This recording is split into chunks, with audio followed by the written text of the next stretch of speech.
Hello, everyone. Welcome to The Pleasant Mind, where psychology meets relationships. In today's world of digital communication and evolving societal norms, the rules of the dating game have transformed considerably.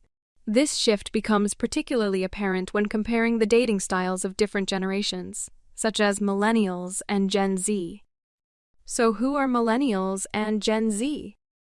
Well, Millennials were born between 1981 and 1996.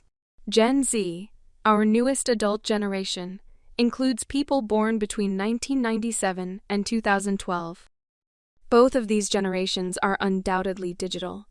However, Gen Z takes this on a different sphere. Gen Z has grown up in a fully digital age, with smartphones, social media, and the internet as integral parts of their lives. This has influenced how they communicate and socialize, including their dating styles. Put on your thinking caps and let's explore. Before we start the video on the differences in dating styles of Millennials and Gen Z, please subscribe to our channel for similar awesome content. And also don't forget to like the video and share it with your friends. Number 1.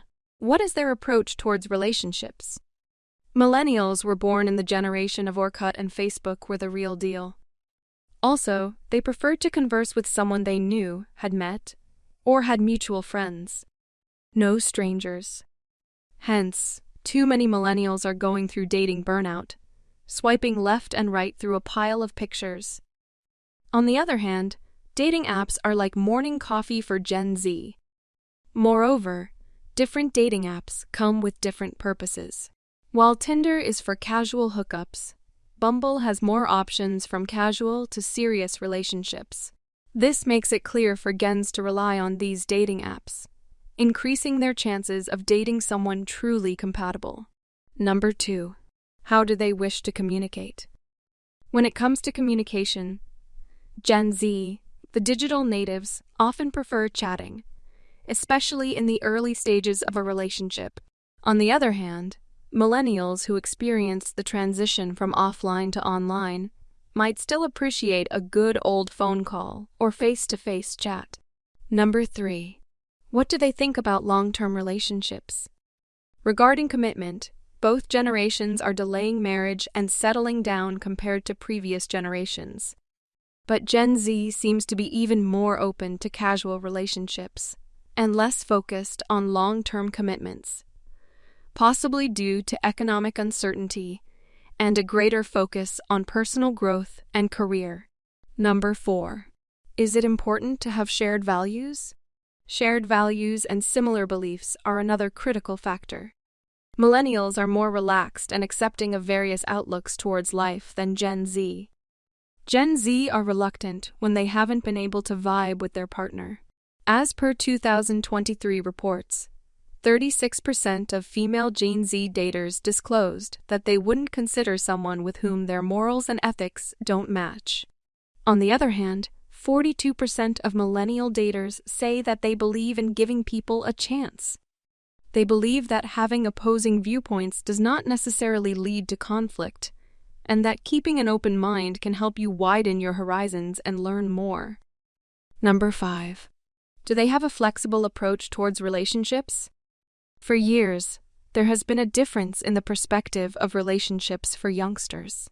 Gen Z is more open to different dating styles, like open relationships, polyamory, solo polyamory, friends with benefits, situationship, ethical, non-monogamy, and more.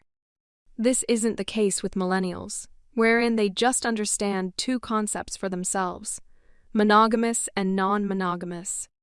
This gives this generation a secure and stable feeling, rather than experimenting with partners. Number 6. Is ghosting immature? Ghosting is a common term for Gen Z, with unstable relationships and people losing interest in their partner with time, has made this term very common among this generation.